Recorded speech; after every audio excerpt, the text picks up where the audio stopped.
자, 고려 문화 두 번째 시간입니다. 오늘은 이제 아주 중요한 불교로부터 시작했어요. 지난 시간에는 유교를 주로 봤었죠. 유교는 치국의도로서 정치 이념으로서 채택되었고 고려시대에 와서 불교는 수신의 도로서 여전히 이제 신앙의 대상으로서 불교가 아주 중요하게 여겨지고, 특히 이제 민간인이라든지 부녀자들이라든지 이런 사람들은 불교를 많이 신봉했었죠. 그 불교가 고려시대에 얼마나 발전했는지, 또 변화 과정, 이런 내용들이 시험 출제가 아주 잘 됩니다. 잘 보십시오. 그래서 자, 고려 불교 정책, 고려는 어떻게 보면은 불교 국가라고 해도 과언이 아닐 만큼 불교를 숭상했었습니다. 알겠어요? 그래서 태조 때 벌써 태조는 이제 태조가 후녀 10조에다가, 그죠? 태조가 후녀 10조에다가 불교 국가로서의 하나의 방향을 제시했습니다. 후녀 10조에. 그래서 불교 지원 정책의 방향 제시, 이렇게 불교를 아주 강조했습니다. 연등의 행사는 순수한 불교 행사죠. 8관의 행사는 불교 행사 플러스 토착 신앙과 결부된 그런 전통 제전이라고 그랬습니다. 그래서 이렇게 불교를 숭상해라라고 아예 후녀 10조에 명시적으로 못 박을 만큼 태조 왕건이 불교를 보호했다는 것. 여러 가지 정책적으로 불교를 진흥했고요. 그 다음에 이제 유교와 함께 전통 문화도 존중했다. 아까 8관의 행사를 보면은 불교와 우리 전통 제전이 이렇게 융합된 그런 모습을 볼 수가 있습니다. 개경에 여러 개의 절을 지었고, 역시 8관의 연등 행사를 강조했다. 태조 왕건의 불교 정책이라고 이렇게 보시면 되겠죠. 그 다음에 광종은 제도적으로 불교에 대한 정책적 지원을 합니다. 특히 승과제도, 과거 시험에 승려들도 과거를 볼 수 있도록 승과 제도를 만들었다는 점. 그리고 과거 합격한 승려한테는 승계, 일종의 품계를 준 셈이죠. 계급을 준 셈이에요. 알겠어요?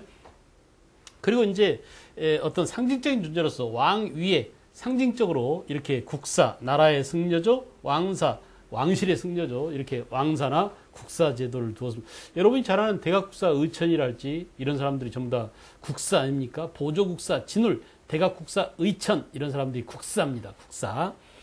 자, 그 밖에 이제 제도적으로 또 어때요? 절에게 지급한 토지를 사원전 그랬어요. 또 승려한테 면세, 면역의 혜택을 주었다. 여러 가지 폐단이 많이 일어날 수밖에 없겠죠. 세금 내기 싫고 군대 가기 싫은 이런 사람들이 이제 절로 병역이나 면세를 위해서 절로 들어가는 경우가 많이 있었겠습니다. 알겠죠? 자, 기타 이제 불교 신앙은 특히 귀족 같은 경우, 상류층 같은 경우, 유교는 정치 이념으로서 우리가 뭐라고 그랬어요? 유교는 치국의 도, 불교는 뭐라고? 수신의 도였다. 우리가 이미 최승로의 심의 28조를 배울 때 다 말씀드렸던 그런 내용입니다. 그래서 불교와 유교가 이렇게 이원적으로 지배층한테 받아들여졌다라는 점 알겠죠? 그러나 민중들은 여전히 불교를 많이 믿었습니다. 풍수질이라든지 토속신앙들을 많이 신봉했었어요. 알겠죠? 특히 이제 유교가 지배층의 지배 이데올로기로서 받아들여졌다면 되게 민간에서는 여전히 이렇게 토착신앙과 결부된 상장제례 의식을 거행했다라는 점도 기억해 두십시오. 조선시대에 와서야 비로소 여러 가지 유교식 장례법, 유교식 결혼법 이런 것들이 도입됐지, 고려시대는 여전히 불교라든지 토착신앙이라든지, 알겠어요? 이렇게 전통과 관련된 그런 것들에 따랐다라는 점. 특히 이제 향도, 여러분 향도 알죠? 향나무를 묻어두는 겁니다. 그래서 이 향나무를 묻어두기 위해서 묻어두는데 이유가 뭐냐면 천년 뒤에 나타날 미륵보살에 대비하기 위해서 이렇게 향나무를 바닷물에 쪄려가지고 이제 그 향나무가 변질되지 않게 한 다음에 나중에 미륵보살의 현신으로서 조각으로 쓸 수 있는 향나무를 묻는 것을 매향 풍습이라고 하는데, 이 매향을 하기 위한 하나의 결사체를 향도라고 했어요. 향도. 이렇게 지방의 신앙 공동체로서 향도를 나중에 이제 이 향도는 매향만이 아니라 뭐예요?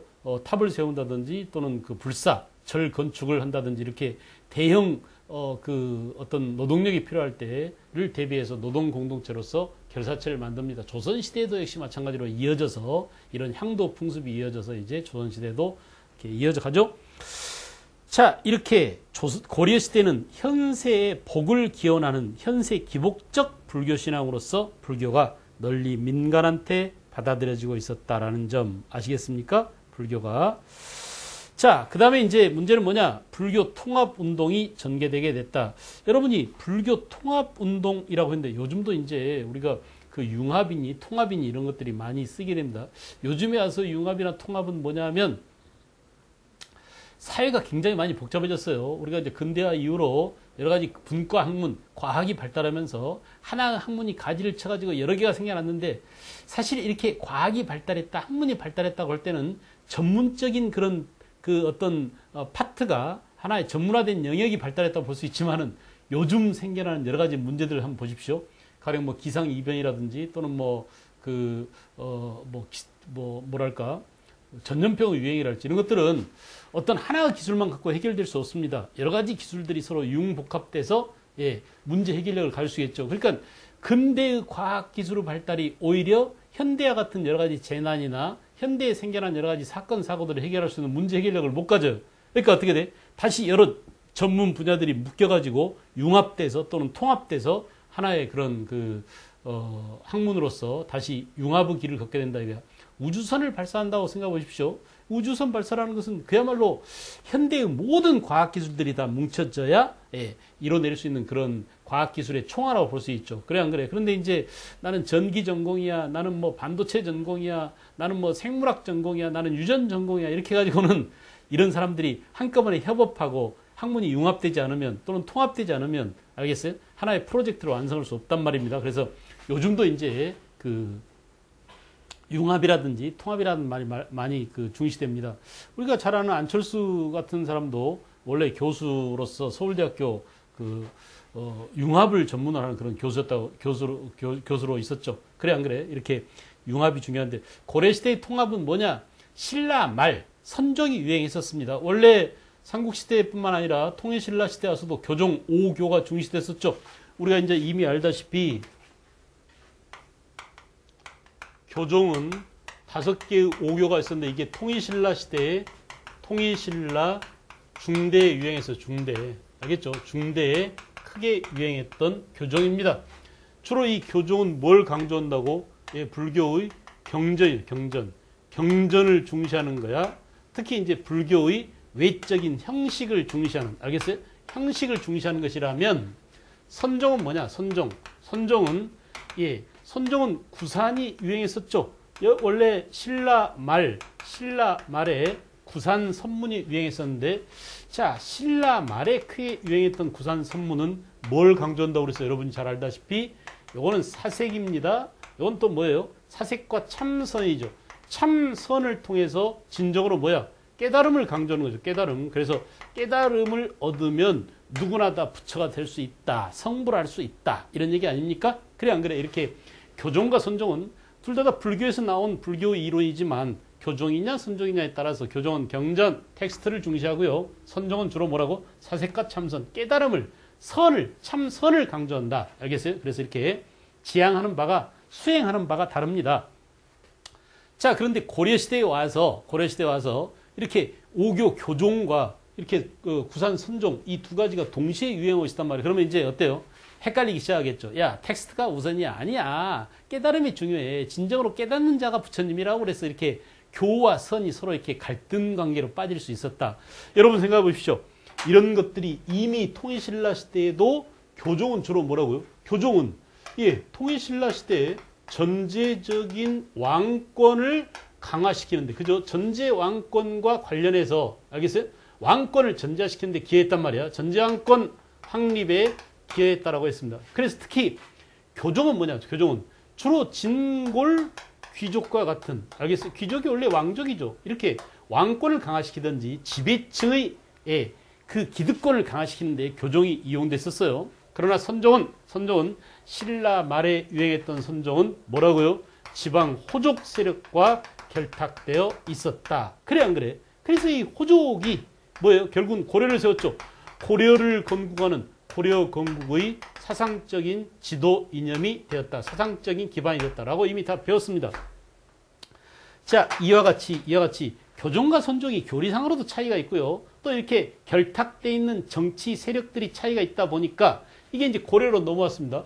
고려를 봐봐요, 여러분. 고려를 세울 때는 호족이었던 태조왕건이 고려라는 새 왕조를 개창할 때는 야, 누구나 다 깨달으면은 누구나 다 왕이 될 수 있어. 신라 왕만이 왕이 아니라 너도 호족이지만 네가 깨우치면은 그 부처가 될 수 있는 것처럼 네가 권력을 잡으면 힘을 얻으면 민심을 얻으면 새로운 나라를 차릴 수 있어. 너도 왕이 될 수 있는 거야. 라고 이렇게 호족으로 하여금 새 나라를 차리는 고려를 세우는 이런 사상 기반을 제공했지만 나중에 나라를 세우고 보니까 어때요?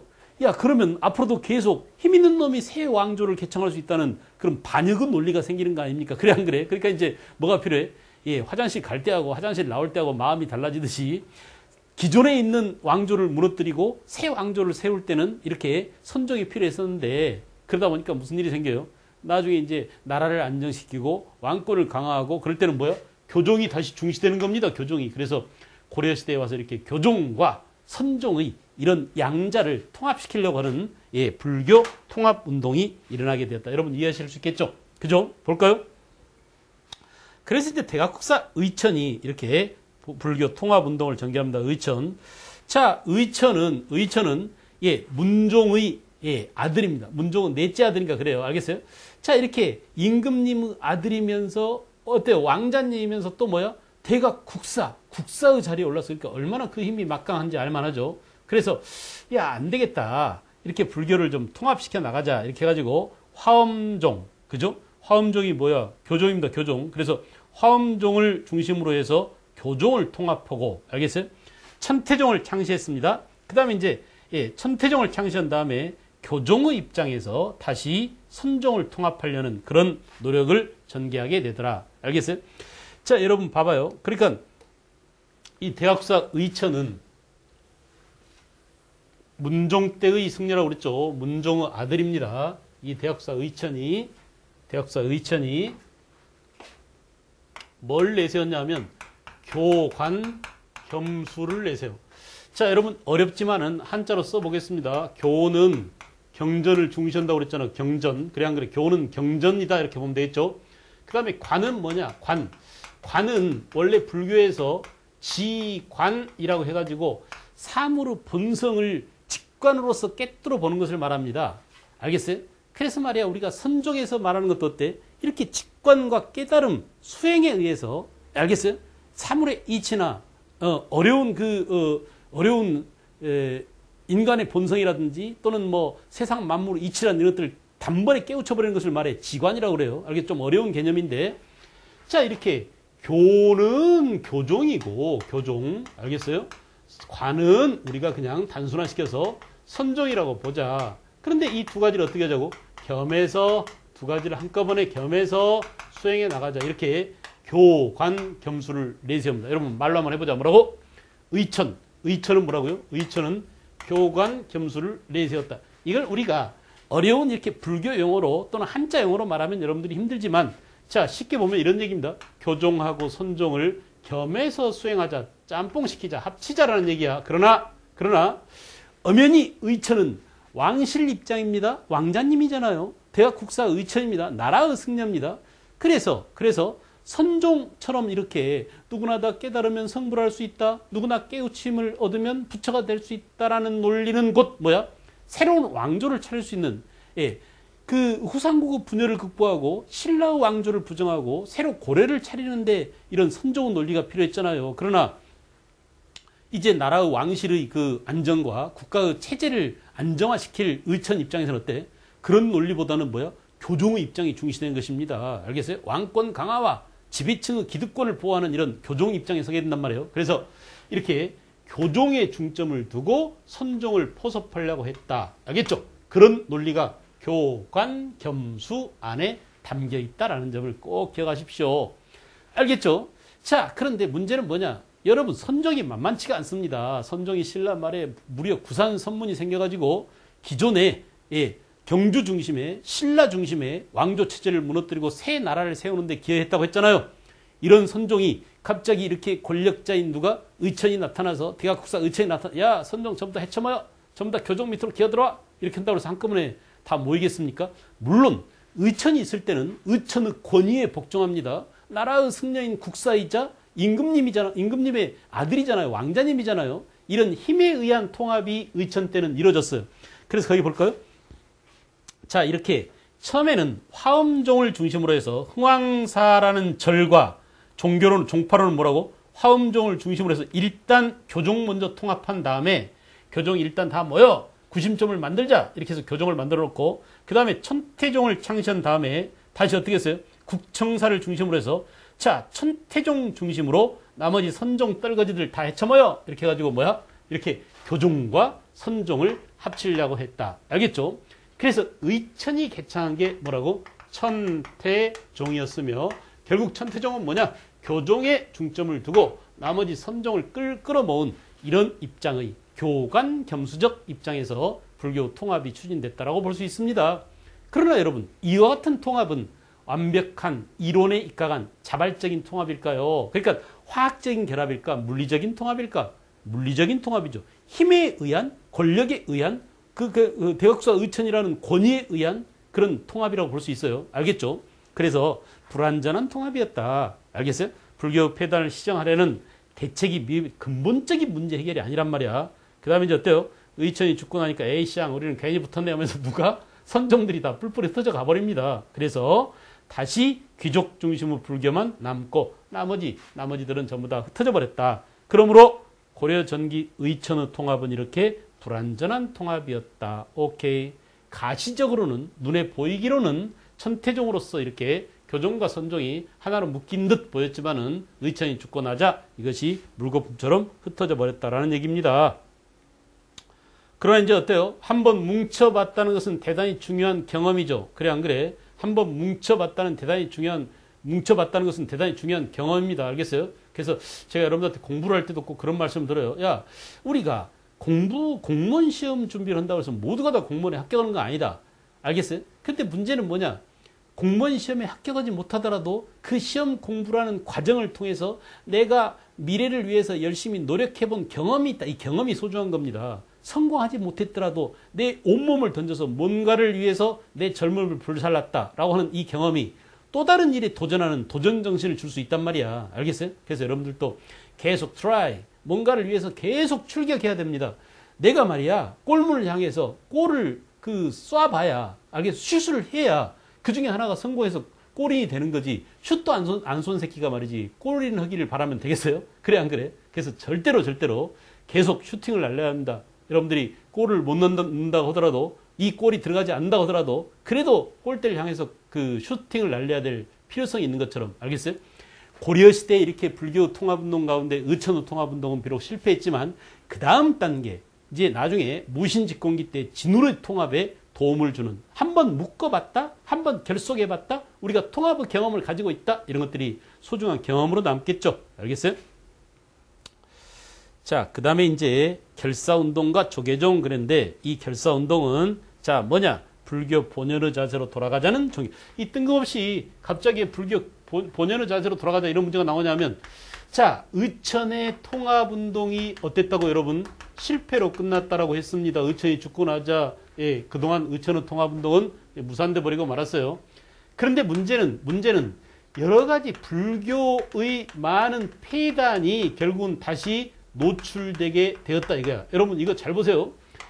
자, 고려 전기의 문벌 귀족이 그죠? 문벌 귀족이 중심이 돼서 그러니까 문벌 귀족의 기득권을 대변하고 알겠어요? 고려 왕실을 대변하는 의천에 의한 통합운동이 실패하자 결국은 불교가 안고 있던 이런 근본적인 모순 귀족들은 절에다가 많은 재산을 기탁합니다. 그리고 그 절은 어때요? 재산을 많이 갖다 바친 귀족을 위해서 뭐 불공을 드리고 뭐를 하고 이렇게 정치와 종교가 그러니까 돈과 종교가 결탁되겠죠.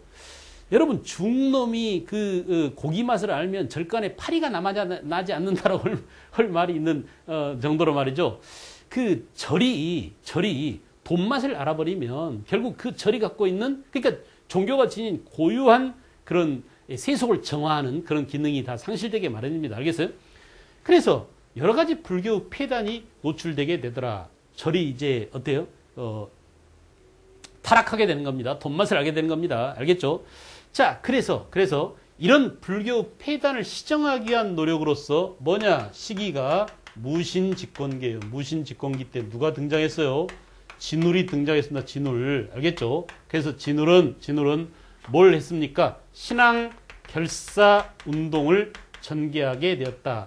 사람, 선생님이 늘 강조했죠. 역사는 세 간이다. 하나는 뭐냐? 인간이다. 또 하나는 뭐냐? 시간이다. 또 하나는 뭐냐? 공간이다. 라고 했는데, 자, 시기는 무신집권기. 이 시간은 무신집권기예요. 고려 무신집권기 때 인간 누구냐? 진우리. 어디에서? 송광사라는 절에서. 얼마 전에 제가 송광사를 갔다 왔습니다. 초팔 되기 전에 갔다 왔는데, 절 입구에 이렇게 연등을 쫙 이렇게 장식을 해놨는데 정말 멋있더라고요. 밤중에 도착했는데 어떤 뭐랄까 아주 신비스러운 그런 느낌을 받으면서 송광사 가는 길을 따라서 이렇게 연등을 가는데 아무 차도 안 다니고 그냥 달빛이 교교한데 깜깜한 밤중에 마치 청사초롱 아니고 연등이지만 연등이 청사초롱 같은 그런 느낌을 줬어요.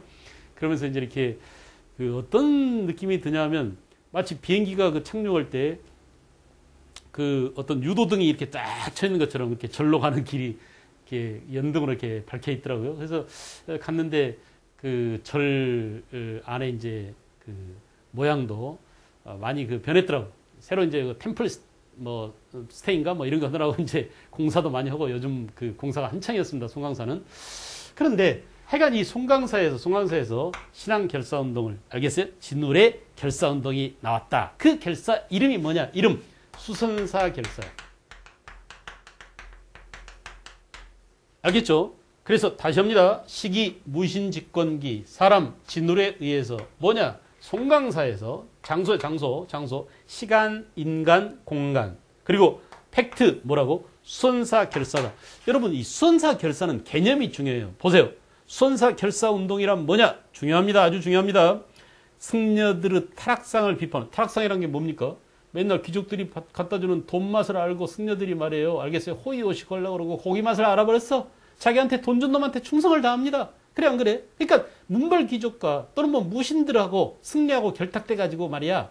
불교 본연의 자세를 잃은 거야. 그래서 이런 것들을 비판하고 뭐라고요? 교리를 열심히 할 것. 야, 너네들이 부처님 말씀대로 행해라. 그 다음 뭐야? 열심히 참선을 할 것.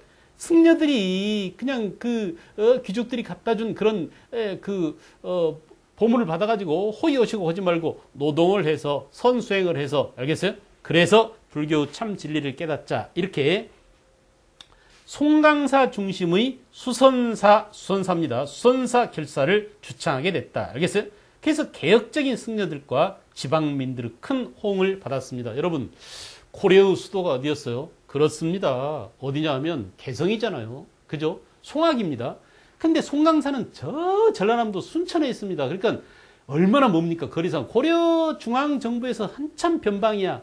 이 변방에서 알겠어요? 새로운 종교 개혁이 일어났다라고 볼 수 있어요. 누구에 의해서?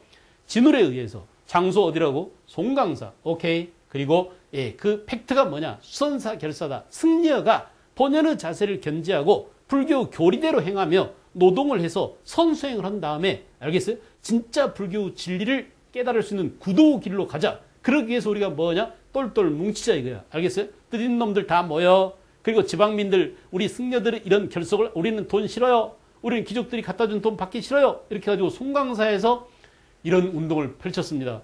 누구라고요? 사람? 보조국사 진울입니다. 나라의 승려인 보조국사가 이렇게 불교 개혁을 추진하기 위해서 송광사에서 뭐라고? 수선사 결사를 단행했다. 오케이. 그 다음에 같은 시기에 역시 요새라는 분에 의해서 요새는 진울과 알겠어요? 같은 시대 사람입니다. 백년결사 중요합니다. 백년결사. 이 백년결사는 어디냐? 지금의 전라남도 강진 만덕사예요. 강진 만덕사를 중심으로 해서 백년결사를 주장. 신앙결사라는 점에서 진울의 수선사 결사랑 마찬가지입니다. 알겠죠?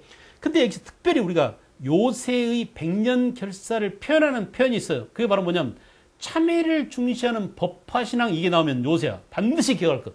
외워야 합니다. 제가 외우란 말 별로 안 해요. 여러분한테 기계적으로 외우는 것을 가장 싫어하는 사람이 접니다. 알겠죠? 그럼에도 불구하고 이렇게 참회를 중시하는 법화신앙에 중점을 두었다라고 하면 누구야? 백년결사를 강조한 요새입니다. 알겠죠? 장소 어디라고요? 강진 만덕사. 사람 누구라고? 그렇습니다. 요새. 오케이. 시기는 무신집권기 진우라고 같은 시기라고 했죠. 그죠? 장소는 뭐라고요? 강진 만덕사. 팩트가 뭐냐? 팩트가 백년결사. 근데 그 백년결사는 진울의 수선사결사랑 뭐가 다르냐? 진울의 수선사결사는 승려 본연의 자세로 돌아가서 뭐라고? 그렇죠. 교리나 참선이나 선수행이나 또는 뭐야? 노동을 중시하고 승려들이 지가 알아서 해먹고 말이야. 백성들을 등쳐먹고 귀족한테 받고 이렇게 하지 말고 자기 스스로 노동해서 알겠어요? 이렇게 부처님한테 그 부처님을 따르는 그런 진정한 선수행의 자세로 가자. 이렇게 교리나 노동이나 선수행을 중시했다면 요새는 뭐라고요? 참회를 바탕으로 한, 알겠어요? 참회를 중시하는 법화신앙의 바탕을 두었다.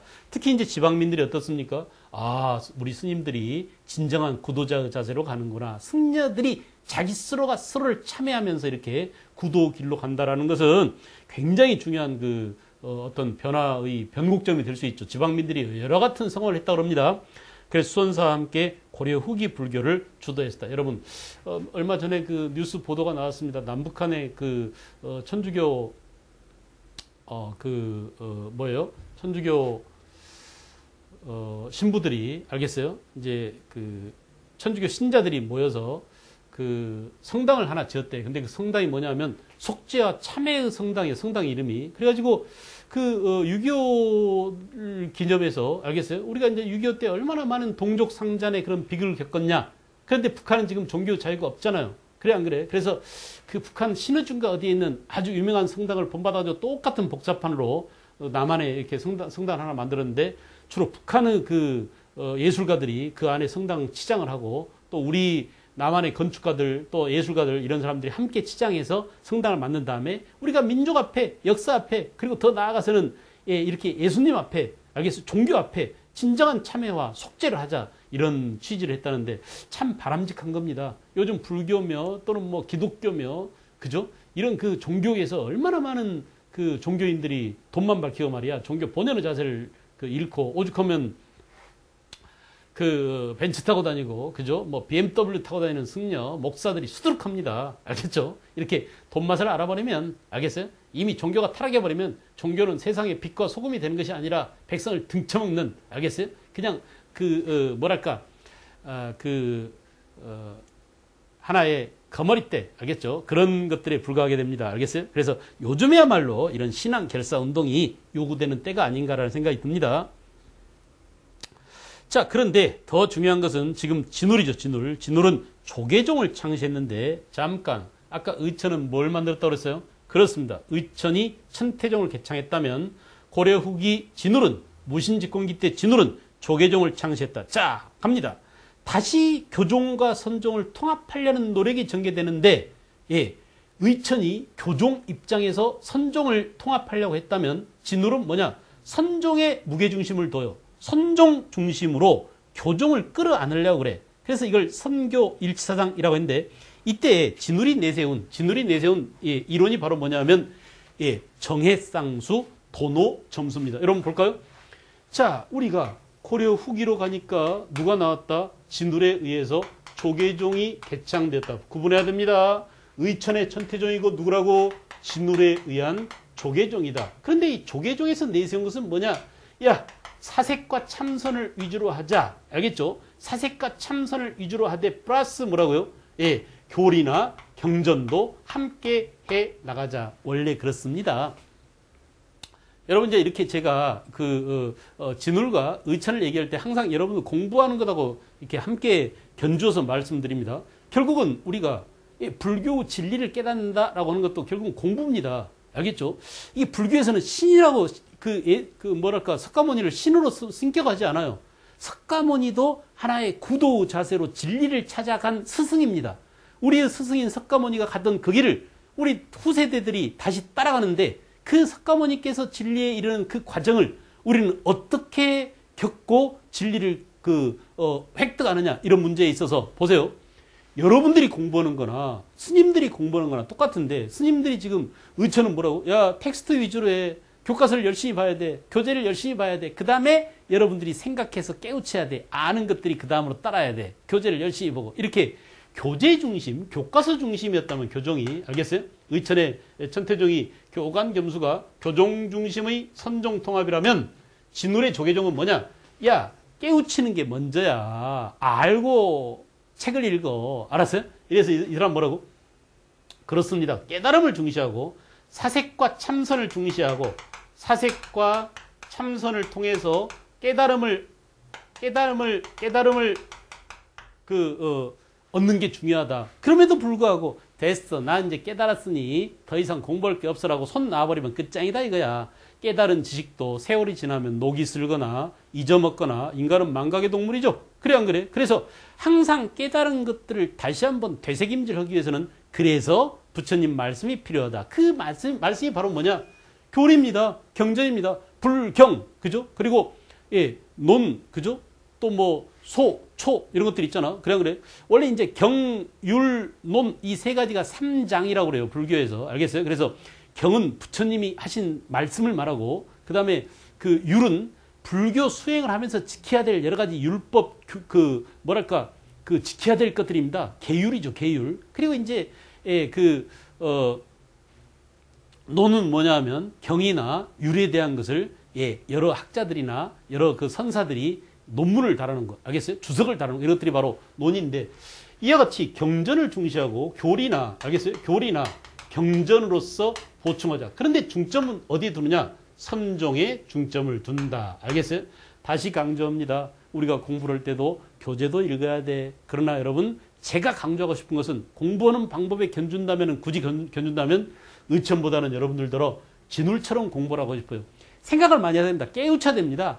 알겠어요? 이해해야 됩니다. 이해. 알겠죠? 아, 그게 이치가 그러하구나라고 깨달아야 돼. 여러분들도 공부할 때 깨달아야 돼. 이 깨달음이 없이 그냥 무조건 교재만 달달달 외우고 말이야. 형광펜 그어, 색깔별로 줄 그어. 알겠어요? 이딴 식으로 공부하면은 도무지 공부에 진전이 없게 됩니다. 알았어요? 그러므로 다시 강조합니다. 진울은 조계종에서 선종, 그죠? 선종 중심으로 교종을 포섭하자고 했다. 포용하자고 했다. 끌어안자고 했다. 알겠죠? 중심은 깨달음이야. 알겠어요?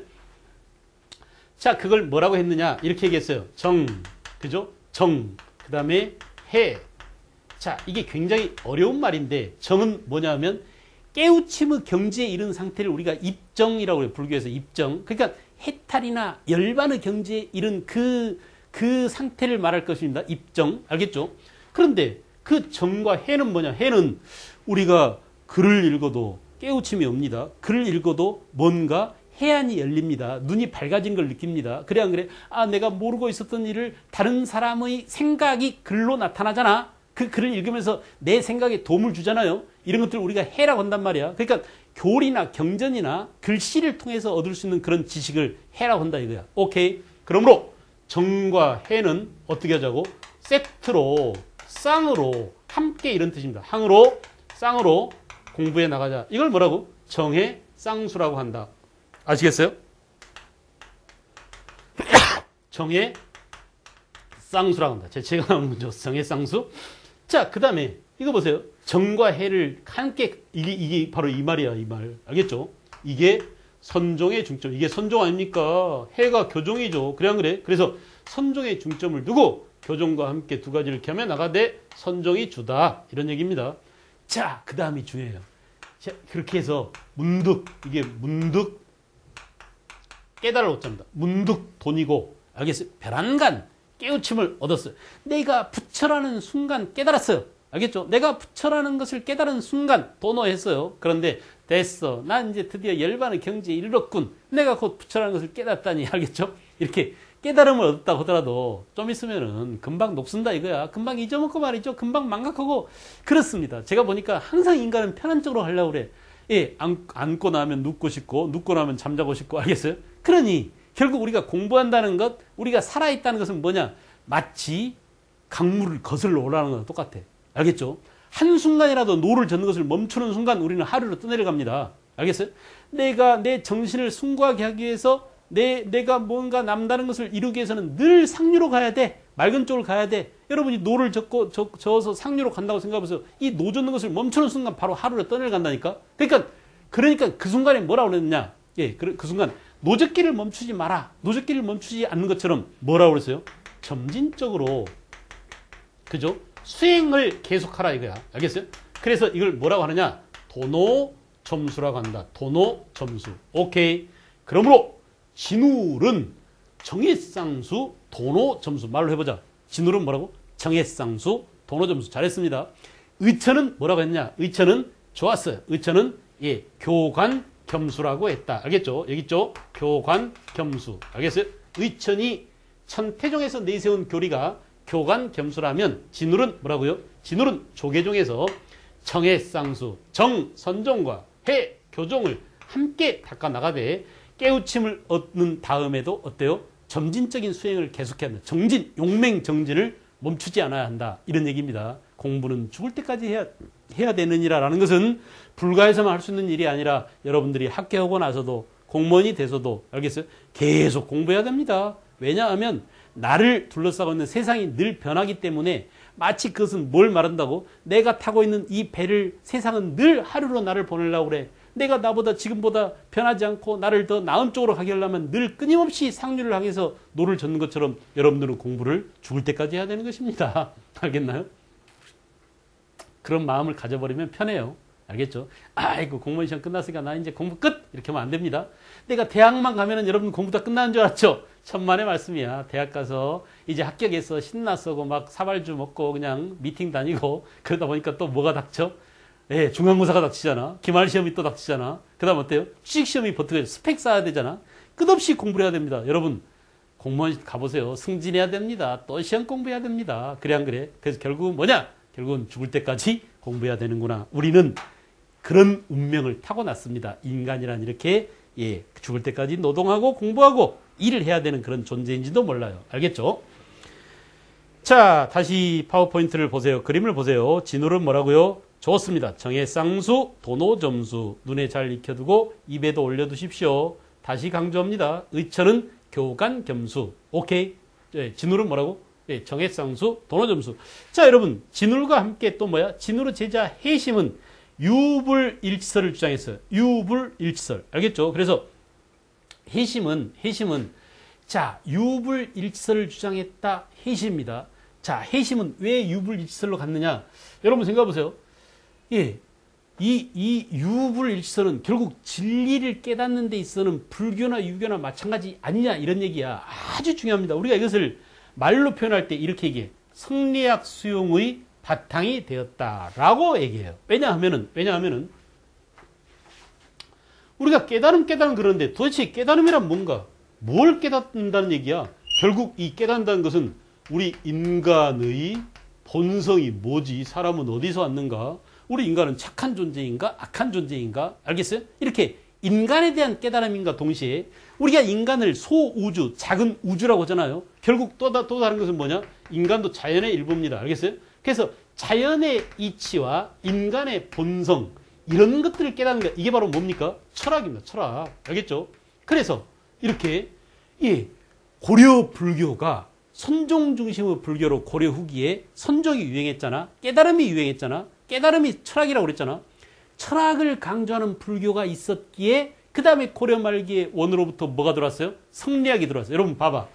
고려 말 원으로부터 들어오게 된 이 성리학은 우리가 왜 성리학을 성리학이라고 이름 붙였냐 하면은 이 성이 바로 인간의 본성에 관한 얘기입니다. 인간의 심성이 뭐지? 인간의 심성은 원래 착하냐 악하냐?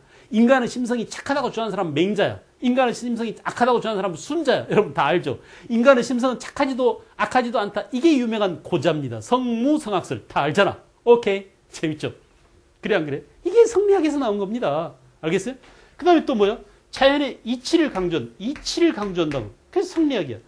그런데 유교에서 성리학에서 인간의 심성이 어떻고 또 자연의 이치가 어떻고 이렇게 예, 심성과 자연의 이치를 얘기하죠. 우리도 그거 알아 하고 웃어 빙그래. 어떻게 아니 너네 불교에서 다 배웠어. 불교도 따지는 게 인간의 심성과 불성이란 뭐냐? 인간이란 뭐냐? 인간이 왜 이렇게 생로병사의 고통을 짊어지고 살아가지? 그것은 욕망 때문이야. 이걸 어떻게 제거해 나가지? 딸을 내려놔야 돼. 하면서 말이야. 예, 결국 성리학에서 공부하게 될 공부를 이미 불교에서 사색과 참선을 통해서 알겠어? 이미 다 공부했던 거야.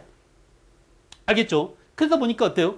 야, 성리학이 그냥 스무스하게 소프트 랜딩 쉽게 착륙하게 된 겁니다. 우리 그 고려 사회에. 알겠어요? 그래서 고려 말 이렇게 고려 말 이렇게 조계종이 사색과 참선을 중시하는 이런 것들이 유행함으로써 특히 그 가운데 해심이 진우르 제자 해심이죠.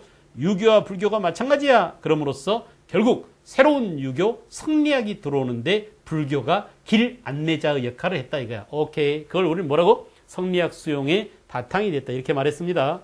그 다음에 원간석기가 되면은 어때요? 원나라 놈들이 들어오면서 이제 불교 개혁 의지, 진우리 무신집권기 때 행해왔던 불교계의 정화운동, 알겠죠? 수원사 결사, 또 뭐예요? 예, 요새의 강진 만덕사를 중심으로 일어났던 백년 결사, 이런 신앙 결사 운동이 점차 퇴색되게 됐다. 다시 불교와 정치가들이 결탁하게 됩니다. 알겠죠? 그래서 불교의 폐단이 다시 노출되고 어마어마한 재산을 절이 갖고 있게 돼요. 우리가 이제 고려 후기에 원간석기 때 권문세족이죠. 친원파 놈들이죠. 이런 놈들이 얼마나 많은 재산을 절에 숨겨놨는지 모릅니다. 알겠어요? 요즘도 재벌이며 뭐 전두환 아들 전제국이며 이런 놈들이 조세 피난처에 지 재산을 숨겨놓듯이 알만하죠. 그 당시 조세 피난처는 바로 어디냐? 절이었기 때문에 절이 어마어마한 재산을 가지고 있었고, 절 입장에서는 이렇게 절이 이렇게 세속적인 권력과 또는 뭐 돈과 결탁됨으로써 불교가 썩어가고 있었다. 오케이. 자, 그 얘기입니다. 권문세족과 결탁돼서 대토지를 소유하고 심지어는 장사까지 해먹었으니, 알겠어요? 이 보우라는 사람, 고려 말 원간석기에 교단의 정비를 위해서, 불교계의 폐단을 정비하기 위해서 보우가 안간힘을 썼지만 실패했다. 오케이. 그러다 보니까 이제 어때요? 결국은 뭐냐? 새로운 성리학을 공부한 신진 사대부들이 불교 저거 썩었어. 저거 불교 없애야 돼. 그러면서 강력하게 불교를 비판하는데, 이 대표적인 불교를 비판한 선수가 바로 누구였어요? 정도전이죠. 그죠? 그래서 정도전은 뭐라고? 불시가 뭐냐면 부처님을 불시, 김씨, 이씨, 박씨 이것처럼 불시 이렇게 부른 겁니다.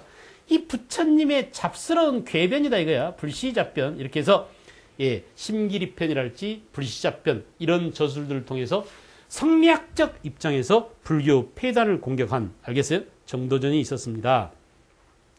그 다음에 이제 고려 시대는 또 대장경의 간행이 이루어졌어요. 대장경의 간행이 굉장히 많이 일어나게 됐죠. 여러분들 교재로 이제 거기가 몇 페이지냐면 대장경 간행이, 그렇죠. 326쪽이에요. 그래서 그 대장경 간행을 보도록 하겠습니다.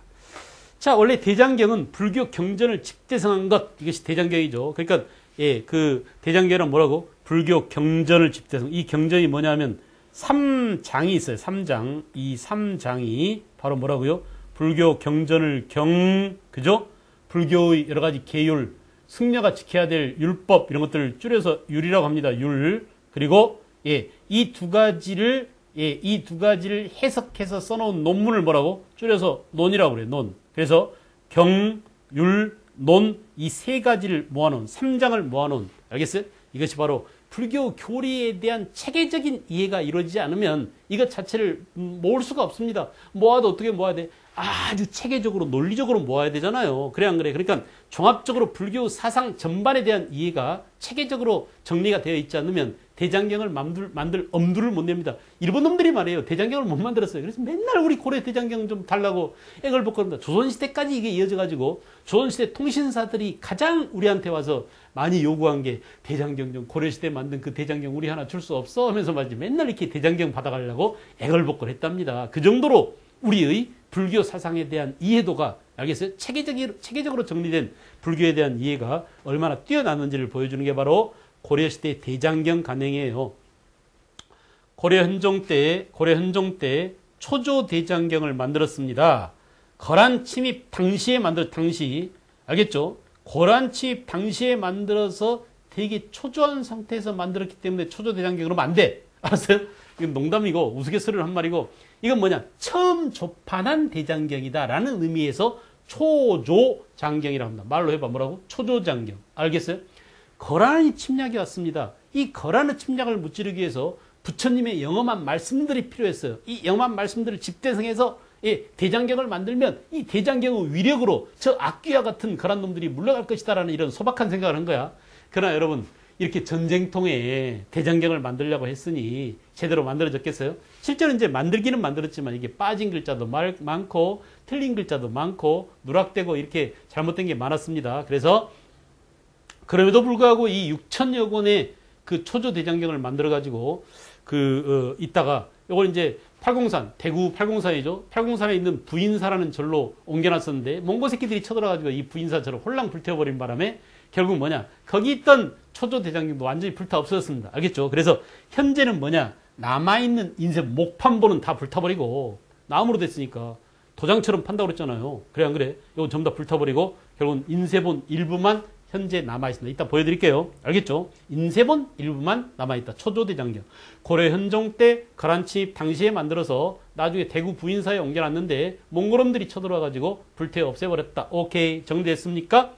그 다음에 속장경은 의천에 의해서 아까 얘기한 대각국사 의천이 고려, 송나라, 요 이렇게 거란이죠. 거란까지 달아다니면서 대장경에 관한 주석서를 여기는 이제 여기는 뭡니까? 그 교장이라고 그러죠. 교장. 그래서 교장도감을 설치하고 교장도감. 알겠어요? 그래서 신편, 제종, 교장총록이라는 불서 목록표를 만든 다음에 여기는 이제 대장경이라고 보기보다는 교장을 편집했다. 알겠죠? 자, 그래서 다시 제조장경, 이 제자가 틀렸습니다. 이 제조예요. 오자가 맞네요. 여기도. 팔만 대장경을 우리가 제조장경이라고 하는데 다시 만든 대장경이다. 이게 이른바 뭐라고? 팔만 대장경이다 라고 얘기하죠. 자, 여러분, 초조대장경은 거란 침입의 당면에서 만들었고 팔만 대장경은 몽고 침입 때 만든 거예요. 당시 이제 몽고 침입 때 몽고 침입을 피해서 2차 침입 당시에 1392년에 어디로 옮겼습니까? 강화도로 옮겼습니다. 강화도로 옮긴 최후 정부가 안 되겠다. 거란 침입 때도 우리가 초조장경을 만들었었는데 이번에는 이제 초조장경 다음 재판인 제조장경을 만들자 이렇게 해가지고 전라남도 그 지리산 일대에서 말이죠. 벚나무 있잖아. 산에 있는 벚나무. 이 삼벚나무라야 대장경을 만들 때 대장경이 잘 새겨지기도 하고 단단하고 변질되지도 않고 뒤틀리지도 않대요. 더구나 이제 대장경을 만들기 위해서 지리산 삼벚나무를 베어다가 어디 그 관음포, 그죠? 그러니까 충무, 통영 이런 쪽으로 전부 다 실컷 내놨어요. 그런 다음에 관음포 앞바다에 갯벌밭에 이걸 묻어뒀습니다. 3년인가를 묻어둬야 되는데 얼마나 지극한 정성이 들어간지 알만하죠. 이걸 다시 뗏목으로 실어가지고 남해안에서 강화도까지 이렇게 싣고 올라옵니다. 그래서 강화도에서 수천 명의 승려들을 붙잡아다가 야, 너네 전부 다 조각해. 대장경판을 거꾸로 글자를 새겨서 파. 거꾸로 글자를 파야 딱 도장 찍으면 제 글자가 나올 거 아닙니까? 이렇게 도장 찍는 원리대로 만든 겁니다. 이만한 책상만한 판목에다가 알겠어요? 대장경판을 다 일일이 새겨서 조각을 한 겁니다. 알겠죠? 그래서 대장도감을 설치하고 어디에? 강화도에. 알겠죠? 8만 여판의 목판을 조판했어요. 그 글씨의 아름다움 뿐만 아니라 틀린 글자, 빠진 글자가 없어서 알겠죠? 그 정교함이 얼마나 우수한지 알겠어요? 우리가 세계 내놓은 세계 문화유산 가운데 하나입니다. 이게 초조장경 가운데 현재 남아있는 인쇄본 일부입니다. 초조장경이에요. 이거는 알겠죠? 요게 이제 팔만 대장경 목판본 모습입니다. 알겠죠? 이렇게 해서 요거 가지고 이렇게 뒤집어서 종이에다 대고 꼭 눌러 찍는 겁니다. 알겠어요? 이게 바로 눌러 찍기도 하고 탁 번뜨려서 이렇게 종이를 위에다 놓고 이렇게 문질러도 다 나오겠죠. 알겠죠? 여러분들이 도장 찍는 원리와 같다라고 보시면 돼요. 자, 팔만 대장경. 아까 나왔던 이 판이, 알겠어요? 옆으로 세워져서 이렇게 보관되어 있는 그런 모습을 쫙 보시. 이제 그 대장경은 대장경대로 우수하지만 또 하나는 뭐냐? 이 집이 있잖아. 경판고가 있잖아요. 병판전이라고 하죠. 요즘 이제 창고에서 전으로 집 건물을 승격시켰습니다. 그래서 경판전이라고 그러는데 합천 해인사에 있는 이 경판전은 너무나 과학적으로 우수합니다. 밑에 마사토를 깔고 수틀을 깔고 그래야 이제 방충이나 방습 이런 것들이 완벽하게 되죠. 밑바닥에. 알겠어요? 그런 다음에 그 통기성을 위해서 창문의 위치라든지 밑에 이렇게 그 빈 공간을 설치했다든지 알겠죠? 그리고 이런 것들을 배치하고 설계하고 한 것 자체가 엄청난 수학적 지식과 계산된 과학의 총화라고 볼 수 있습니다. 알겠어요? 그래서 이렇게 팔만 대장경도 중요하지만 그 대장경을 보관해 놓은 대장경을 보관해 놓은 합천 해인사 경판전 알겠죠? 여기도 굉장히 중요한 문화유산이 됐습니다. 조선 15세기 건축물로서 아주 중요합니다. 알겠나요?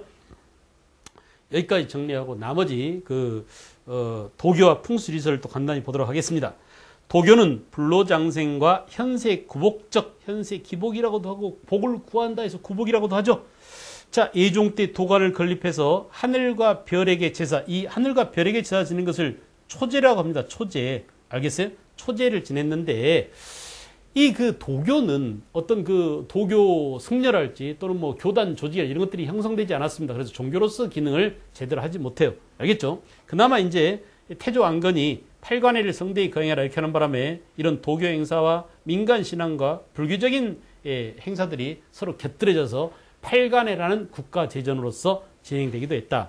알겠죠? 도교. 이렇게 도교는 국가의식을 높이는데 초제를 거행함으로써 하늘의 자손이다. 이런 것들을 자긍심을 심어주는 데 기여했었고, 그 다음 이제 풍수지리설은 뭐냐? 풍수지리설은 여러분이 잘 알다시피 도읍, 알겠어요? 또는 뭐 묘, 이런 것들을 정하는 상지학, 지리의 길상을 보는 겁니다. 길흉을 보는 겁니다. 알겠어요? 마치 이 풍수지리는 서양의 가이아 이론하고 비슷해요. 알겠죠? 이 서양의 가이아 이론, 과학의 가이아 이론도 우리 지구를 하나의 대지의 여신, 그리스 신화에 나오는 가이아로 보는 거야, 가이아. 알겠어요? 가이아가 누구냐면 제우스의 어머니가 가이아 아닙니까? 그래, 안 그래? 그래서 이제 그 대지의 여신 가이아처럼 우리나라도, 원래부터 우리나라 산수를 하나의 어머니로, 생명체로 보는 거죠. 그래, 안 그래? 그래서 뭐랄까, 길지와, 알겠어요? 흉지를 이렇게 택하는 것인데, 자, 살아있는 사람들의 터로서, 생가터로서의 땅과 그 다음에 이제 죽은 자들의 땅, 알겠어요? 이런 것들을 정하는 겁니다. 고려 초기에는 서경길지설, 고려 중기 12세기에 인종때죠. 인종때 서경길지설 요걸 내세워서 묘청이 결국은 서경의 도읍을 전해야 합니다. 결국은 임금이 말을 들어주지 않자 자기 자신이 국호를 대위, 연호를 1000개 이렇게 해가지고 서경에 아예 나라를 세워가지고 반란을 켰지 않습니까? 묘청은 안과 관련. 그것이 이제 서경길설이 북진 정책의 하나의 이론적 기반이 되기도 했다라는 점, 묘청은안과 관련된다는 점, 알겠어요?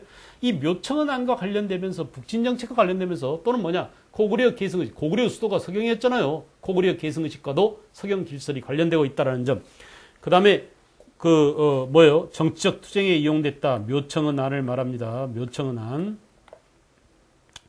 결국 이제 남경길설이 고려 말에 대두, 이 남경은 지금의 서울이죠. 그 당시에 한양이죠. 한양길설이 대두했어요. 남경길설. 결국은 태조 이성계가 고려를 무너뜨리고 조선을 세운 다음에 한양으로 천도하게 된 계기가 됐습니다. 다시 도교로 왔습니다. 도교는 민간신앙 플러스 신선술, 음양오행설 이런 것들을 바탕으로 해서 현세 기복적 성격이 강하다고 했는데 교단 정비도 되어 있지 않고 교리나 이런 것들이 체계화되어 있지 않아서 민간신앙으로만 전승됐지 하나의 종교로서 기능은 할 수 없었다라고 했습니다. 풍수지리는 뭐냐? 나왔죠. 한양을 남경으로 승격시킨 다음에 알겠어요? 조선 건국에 영향을 미쳤다. 무학대사와 태조 이성계와의 관계를 보면 여러분들이 잘 알 수 있을 겁니다. 그죠? 자, 그 다음에 이제 여기까지 하고요. 다음 시간에는 이제 천문학, 의학, 여러 가지 뭐 과학기술 발달 이런 것들을 종합적으로 해서 다음 시간에 고려 문화를 마칠까 합니다. 예, 수고했어요.